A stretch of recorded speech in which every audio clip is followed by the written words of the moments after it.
62년 동안 우리나라에 존속되어 왔던 간통죄가 2015년 2월 26일 헌법재판소에서 위헌이다라는 결정으로 간통죄가 폐지가 되었습니다.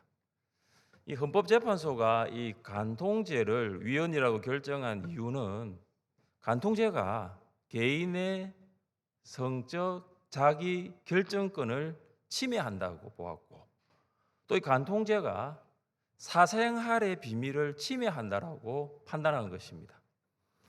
그래서 2015년 2월 26일 이 헌법재판소의 위헌 결정 이후에 간통죄는 형법에서 삭제가 됩니다.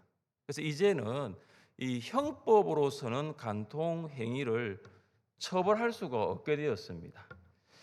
간통죄가 이 폐지되는 날, 이 폐지가 선포된 날, 전국의 나이트 클럽에서 환호 소리가 하늘을 찔렀다는 소문이 있었습니다. 간통죄가 폐지된 이후, 이 폐지가 선포된 이후에 기혼 남녀, 미혼 남녀가 아니에요. 기혼 남녀의 만남을 주선하는 사이트가 가입자가 폭발했다는 TV 뉴스도 있었습니다. 정말 기가 막히죠. 더 기가 막힌 건 뭐냐 하면 간통죄로 수사나 재판을 받고 있던 1770명이 혐의를 벗었습니다. 2008년 10월 이후 재판을 받았던 5,000명 중에 유죄로 인정된 3,000명이 내가 이제 재심을 신청해야 되겠다라는 움직임이 나타났다고 합니다. 드디어 기다리고 기다렸던 간통죄가 폐지가 되었으니 그들은 앞으로 이제 법적 제재 없이 개인의 성적 자기 결정권을 이제 행사할 수 있게 된 것입니다. 여러분, 대한민국이 이런 나라입니다. 대한민국 헌법재판소가 62년 동안 존속돼 왔던 간통죄를 폐지해 버렸어요. 자, 그런데 하나님께서는 이 간통죄에 대해서 무엇이라고 말씀하고 있습니까? 10계명 제7계명 간음하지 말라. 간음하지 말라. 우리는 이 대한민국의 헌재 결정에 상관없이 말씀에 따라 살아가야 합니다. 왜냐하면 우리의 정체성은 대한민국 국민이기 이전에 하나님 나라의 백성인 줄 믿습니다. 그래서 우리는 하나님의 법을 따라야 됩니다. 이건 말이 안 되는 거잖아요, 그렇죠? 그래서 우리는 하나님의 법을 따르는 하나님의 백성입니다. 사랑하는 성도 여러분, 왜 우리는 이 헌재의 결정과 무관하게 살아가야 할까요? 가정은 하나님께서 가장 먼저 주신 거룩한 공동체이기 때문입니다. 가정은 교회보다 먼저 존재했습니다. 남편과 아내는 가정을 지켜야 하는 거룩한 의무를 가지고 있습니다. 남편과 아내의 관계가 무너지면 가정도 무너집니다. 여러분, 그렇죠? 남편이 다른 여자를 만나 바람을 피우고 아내가 다른 남자를 만나 바람을 피우는 그 가정을 뭐라고 부르죠? 콩가루 집안이라고 부릅니다. 여러분, 이런 가정이 그러지는 않겠지만 목장에 존재한다면 목장도 무너질 수 있어요. 그러지는 않겠지만 이런 목장이 존재하면 교회도 무너질 수 있는 거예요. 그래서 남편과 아내는 이 가정을 하나님 말씀 위에 세워가는 것을 목표로 삼고 먼저 말씀을 기준으로 삼고 살아가는 것이 너무나 중요합니다. 말씀의 기준이 우리의 기준이 되어야 될 줄 믿습니다. 지금 시대가 더더욱 그래요, 여러분. 우리는 민수기 5장에서 하나님께서 말씀하시는 부정에 대한 것을 계속적으로 듣고 있습니다. 하나님께서는 겉으로 드러나는 부정한 사람들, 그러니까 문둥병자, 유출병이 있는 사람들, 죽음을 만진 사람들은 진 밖으로 나가서 격리되어야 한다라고 말씀했습니다. 또한 하나님께서는 겉으로 드러나는 부정뿐만 아니라 내면에 뿌리 내린 부정도 다루셨습니다. 하나님께서는 이스라엘 백성이 이웃에게 손해를 입혔다면 반드시 그 손해를 배상하라고 하셨습니다.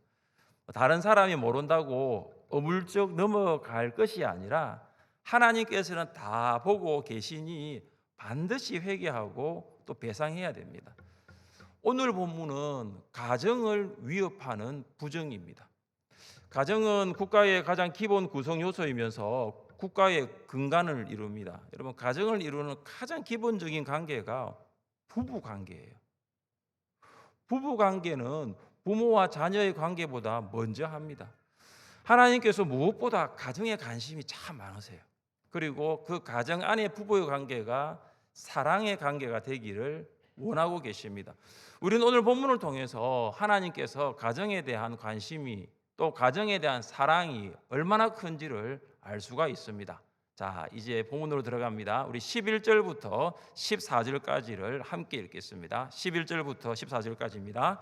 여호와께서 모세에게 말씀하여 이르시되 이스라엘 자손에게 말하여 그들에게 이르라. 만일 어떤 사람의 아내가 탈선하여 남편에게 신의를 저버렸고 그의 남편의 눈에 숨겨 드러나지 아니하였고 그 여자의 더러워진 일에 정인도 없고 그가 잡히지도 아니하였어도 그 남편이 의심이 생겨 그 아내를 의심하였는데 그의 아내가 더럽혀졌거나 또는 그 남편이 의심이 생겨 그 아내를 의심하였으나 그 아내가 더럽혀지지 아니하였던지. 아멘. 방금 이 4절의 말씀은 오늘 본문의 상황적 배경입니다. 어떤 남편의 아내가 있었습니다. 근데 그 아내가 탈선을 합니다. 여러분, 탈선은 기차가 선로를 벗어나는 거잖아요. 이 아내가 가정을 벗어납니다. 아내로서의 의무를 다하지 않습니다. 아내가 어떤 남자와 동침을 합니다. 이것은 남자가 아내를 강제 추행한 것이 아니고 아내가 동의하에 남자와 성관계를 이룬 것입니다. 그래서 간음이라고 부릅니다. 그런데 이 아내의 간음이 남편의 눈에는 드러나지 않습니다. 아내는 철저하게 이 사실을 숨기기 위해서 노력했다는 것을 알 수 있습니다. 아내의 간음 현장을 목격한 증인도 없고 아내와 간음한 남자도 잡히지 않았습니다. 그런데 남편이 의심이 생깁니다. 그동안의 아내의 행실을 보니 의심할 수밖에 없습니다. 여러분, 어떤 남편이 아내를 간음한 여인으로 몰고 가겠습니까? 그들은 분명히 많은 정인들 앞에서 거룩한 부부로 살겠다고 하나님께 서약을 했을 것입니다. 그런데 남편이 의심이 갑니다. 남편의 의심이 2가지입니다. 아내의 간음한 경우와 또 아내가 간음하지 않은 경우입니다. 여러분, 여기 의심은 의처증과는 다릅니다. 본문의 남편은 아내를 의심하는 것, 의처증에서 비롯된 것이 아니고 부부 관계의 바탕이 되어야 할 서로에 대한 신뢰가 깨져버렸기 때문입니다. 오늘 12절 마지막을 한번 보십시오. 12절 마지막에 어떤 말씀이 있습니까? 남편에게 신의를 저버렸고. 여러분, 왜 남편이 아내를 의심합니까? 아내가 먼저 남편과의 신뢰관계를 깨어버렸기 때문입니다. 누가 뭐라고 말해도 남편과 아내는 서로를 신뢰할 수 있는 유일한 믿음의 사람이 되어야 됩니다. 남편의 부모가, 아내의 부모가, 심지어 자녀들이 뭐라고 말해도 남편과 아내는 마지막까지 서로를 신뢰하는 사람입니다. 그런데 이 신뢰관계가 완전히 산산조각 나버린 것입니다.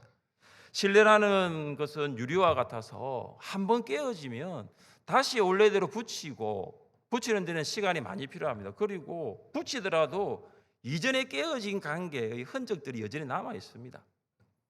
남편이 아내를 의심하는 것은 가정을 깨기 위함이 아닙니다. 가정을 세우기 위함입니다.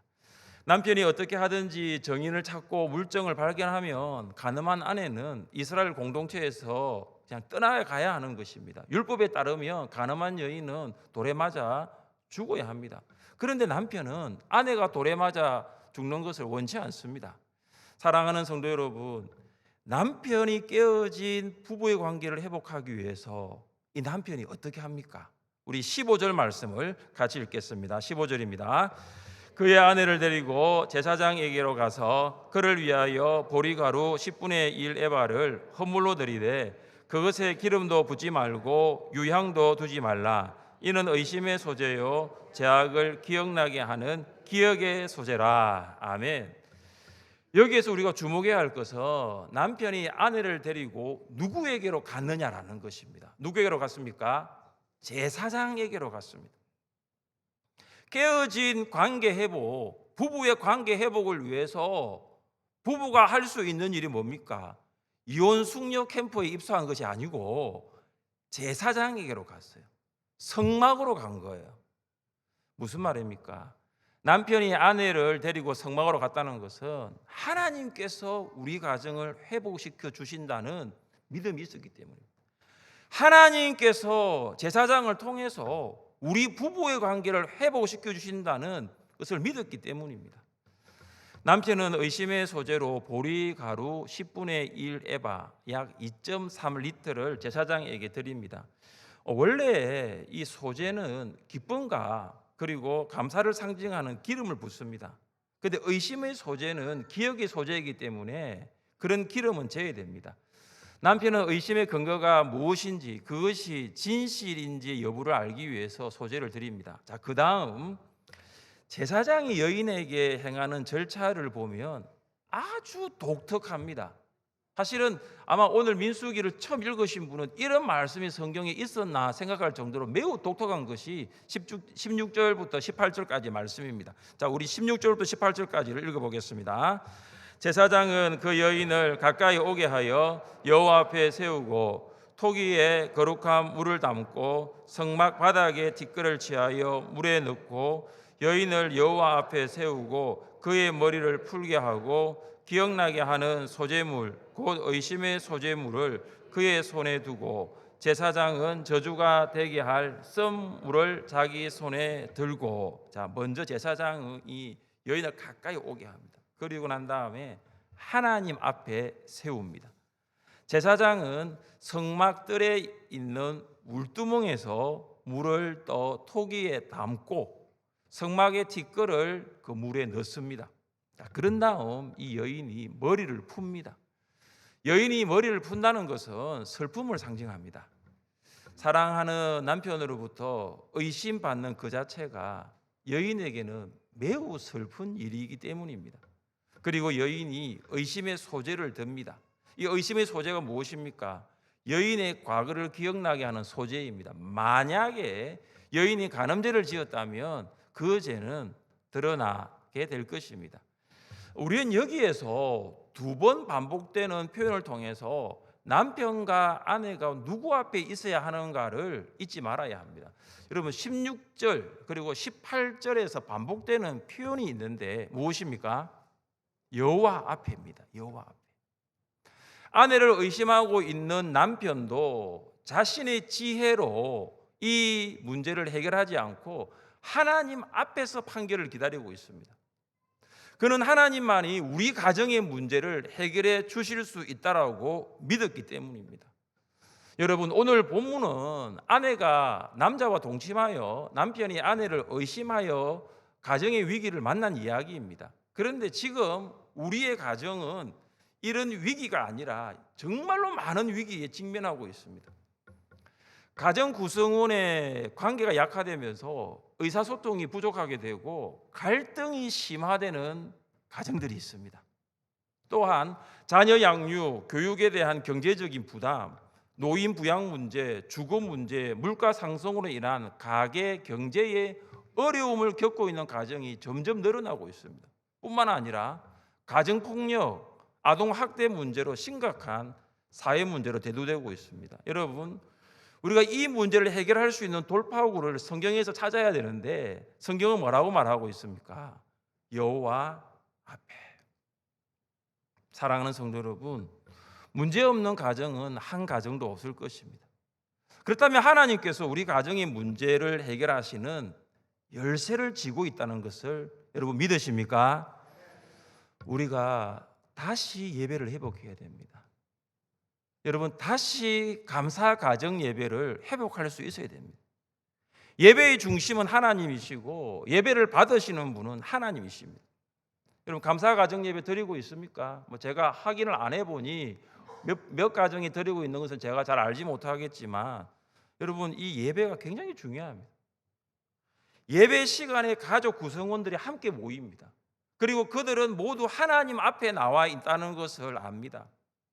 여러분, 가족이 오래간만에 모였을 때 바깥에서 식사하는 것도 굉장히 중요한 시간이겠지만 제일 중요한 것은 가정이 함께 모여 예배드리는 거예요.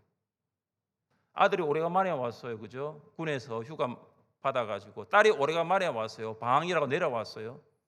우리 밥 먹자 이게 아니라 우리 예배드리자. 우리 하나님께 먼저 예배드리자. 너를 지켜주신 하나님께 감사하고 너의 지난 학기를 인도하신 하나님께 감사하자. 예배드린다는 거죠. 여러분, 타지에 있는 자녀들이 집에 오면 부모와 함께 반드시 주일 예배를 드리시기 바랍니다. 군복무 중에 휴가를 받아 나왔든지 방학이 되어 집에 돌아왔다든지 어떤 연유로 집에 왔든지 간에 중요한 것은 함께 예배드리는 거예요. 여러분, 시간이 없다고 말하겠습니까? 하루 24시간 중에 그 1시간 예배드리는 건데요, 일주일 168시간 중에 그 1시간 예배드리는 건데 그 시간도 없다면 정말 우리가 하나님을 예배하는 가정이라고 말할 수 있습니까? 우리가 일주일에 1시간 예배드리는 것도 아까워한다면 정말로 우리는 예수를 만나 구원받은 성도라고 이야기할 수 있을까요? 하나님 앞에 서는 시간이 바로 예배의 시간입니다. 예배를 드릴 때 하나님께서 내가 해결하지 않아도 하나님께서 우리 가정의 문제를 해결해 주시는 줄 믿으시기를 주님의 이름으로 축복합니다. 의심의 소재물을 든 제사장은 여인에게 다음과 같이 맹세하도록 합니다. 우리 조금 길지만 우리 19절부터 22절까지 말씀을 읽습니다. 19절부터 22절까지입니다. 여인에게 맹세하게 하여 그에게 이르기를 내가 내 남편을 두고 탈선하여 저주가 되게 하는 이 썸물의 해독을 면하리라. 그러나 내가 내 남편을 두고 탈선하여 몸을 더럽혀서 내 남편 아닌 사람과 동침하였으면 제사장이 그 여인에게 저주의 맹세를 하게 하고 그 여인에게 말할지니라. 여호와께서 내 넓적 다리가 마르고 내 배가 부어서 내가 내 백성 중에 저주거리 맹세거리가 되게 하실지라. 이 저주가 되게 하는 이 물이 내 창자에 들어가서 내 배를 붓게 하고 내 넓적 다리를 마르게 하리라 할 것이요. 여인은 아멘 아멘 할지니라. 아멘. 어떤 남자와도 동침한 일이 없어요. 지금의 남편과 결혼한 이후에 몸을 더럽힌 일이 없습니다. 그러면 저주를 내리게 하는 이 썸물은 여인에게 아무런 해를 되지 않게 합니다. 그런데 반대로 여인이 남편을 배반하고 남편이 아닌 다른 남자와 동침한 일이 있으면 어떻게 됩니까? 하나님께서 여인의 넓적 다리를 마르게 하고 여인의 배를 부어오르게 하여서 이스라엘 백성 중에서 모욕을 당하게 하고 이스라엘 공동체에서 끊어지게 될 것입니다. 여러분, 여기 넓적 다리를 마르게 한다는 이 말이 무슨 말입니까? 임신하지 못하게 한다는 것입니다. 여성의 생리 기능에 치명적인 손상을 입힌다는 것입니다. 그리고 마지막으로 이 여인이 제사장의 저주 선언에 대해서 아멘, 아멘으로 응답합니다. 여러분, 아멘의 뜻이 무엇입니까? 그대로 되기를 원한다입니다. 만일 자신에게 죄가 있으면 이 제사장의 저주 선언이 그대로 된다라는 의지적인 표현이 아멘입니다. 그래서 19절부터 22절까지의 제사장의 선언은 결국 인간 제사장의 선언이 아니라 이 선언을 하나님의 말씀으로 받아들이고 하나님 앞에서 신실하게 지키겠다는 서약입니다. 여러분, 오늘 본문에 보시면 여인이 아멘 아멘 두 번 아멘을 했어요. 여러분, 민수기 5장 22절에서 아멘이 처음으로 사용되고 있습니다. 저는 이 제사장의 선언이 그대로 되기를 원하는 이 여인의 아멘, 이 아멘을 보면서 저는 이런 묵상을 합니다. 본문에서는 여인이 두 번 아멘 아멘 하지만은 부부가 사랑의 관계가 되고 거룩한 가정을 세워나가기 위해서는 반드시 남편도 아멘 해야 되고 아내도 아멘으로 고백할 수 있어야 한다는 것입니다. 하나님 앞에서 아멘으로 고백하는 남편이 있고 그리고 하나님 앞에서 아멘으로 고백하는 아내가 있으면 정말 그 가정은 믿음의 가정이 될 수밖에 없습니다. 성경을 하나님의 말씀으로 믿을 뿐만 아니라 그 말씀이 그대로 되기를 확신하기 때문입니다. 남편과 아내가 아멘, 그리고 아멘 하면 하나님을 가정의 주인으로 믿고 말씀의 인도함을 받습니다. 여러분의 가정 어떻습니까? 오늘 여기 계신 분 중에 남편과 아내가 같이 오셨다면 아멘, 아멘 하는 가정이기를 바랍니다. 혹 함께 하지 못하셨다면 남편이 아멘 하는 우리의 가정이 되게 해달라고, 아내도 아멘 하는 우리의 가정이 되게 해달라고, 이것이 우리의 기도의 제목이 되어야 될 줄 믿습니다. 이제 제사장은 자신이 선포한 저주의 말을 두루마리에 써서 물에 빨아 넣습니다. 다음으로 제사장은 여인의 소재물을 취하여 그것을 하나님 앞에 흔들고 제단으로 갑니다. 제사장은 소재물 중에서 한 움큼을 취하여 제단 위에 불사릅니다. 그 후에 여인에게 저주의 물을 마시게 합니다. 27절부터 31절까지는 여인이 저주의 물을 마신 후에 결과에 대한 것입니다. 그 중에 우리 27절과 28절 말씀을 함께 읽겠습니다. 그 물을 마시게 한 후에 만일 여인이 몸을 더럽혀서 그 남편에게 범죄하였으면 그 저주가 되게 하는 물이 그의 넓적다리가 마르리니 그 여인이 그 백성 중에서 저주거리가 될 것이니라. 그러나 여인이 더럽힌 일이 없고 정결하면 해를 받지 않고 임신하리라. 아멘. 만일 여인의 혐의가 사실이면 어떻게 됩니까? 여인이 마신 물이 저주의 물이 되고 여인의 배에 들어가서 썩게 되어서 배가 부오르고 넓적다리가 마릅니다. 아까 말씀드렸던 넓적다리가 마른다는 것이 임신을 못한다는 거죠. 임신을 못합니다. 그러나 여인이 결백하다면 어떻습니까? 저주가 되게 하는 물을 마셔도 신체에 아무런 일이 일어나지 않습니다. 그리고 임신을 하게 됩니다. 여인의 저주의 물을 마신 후에 결과에 따라서 혐의가 있으면 임신을 하지 못하게 되고 반대로 혐의가 없으면 임신을 합니다. 그래서 임신을 보면 이 임신은 임신 이상의 의미가 있습니다. 그동안 남편으로부터 의심을 받았지만 다시 남편과의 사랑이 회복되었다는 증거입니다. 그리고 또 한 가지가 있습니다. 하나님께서 이 여인을 사랑하신다는 것입니다. 하나님께서 이 여인을 축복하신다는 것입니다. 이처럼 남편과 아내의 관계가 회복되면 가정은 자연스럽게 회복되고 회복의 열매들이 나타나게 됩니다. 사랑하는 성도 여러분, 하나님께서 사랑하여 택하신 이스라엘 공동체가 거룩한 공동체, 이스라엘 가정이 거룩한 가정이 되기를 원하셨습니다. 그런데 의심의 소재를 말씀하신 것을 보면 이스라엘 가정에도 부부의 관계가 무너지는 가정이 있고 이스라엘 가정에도 위기를 만난 가정이 있다는 것을 볼 수 있습니다. 오늘 설교가 굉장히 준비하기에 쉽지 않았습니다. 연속 강의 설교이기 때문에 오늘 본문을 잡은 거지, 아니면은 민수기 6장 나신으로 바로 가면 되는데 그래도 오늘 이 본문을 제가 가지고 나온 이유가 그것입니다. 왜 하나님께서 의심의 소재를 드리라고 했는가? 그 거룩한 이스라엘 백성들 안에서도 이런 가정이 있다라는 것을 하나님이 아시고 말씀하신 거예요. 그렇다면 이스라엘 가정뿐만 아니라 하늘샘의 가정에도 이런 일이 일어날 수 있는 것입니다. 남편과 아내가 마지막까지 서로에게 신뢰를 줄 수 있는 관계를 만들어 가야 됩니다. 정말로 남편과 아내가 신뢰의 관계가 되어야 됩니다. 사람 앞에서가 아닙니다. 남편과 아내를 신뢰하고 아내가 남편을 믿는 이 관계가 하나님 앞에서 증명되어져야 됩니다. 하나님이 우리의 가정의 주인이시기 때문입니다.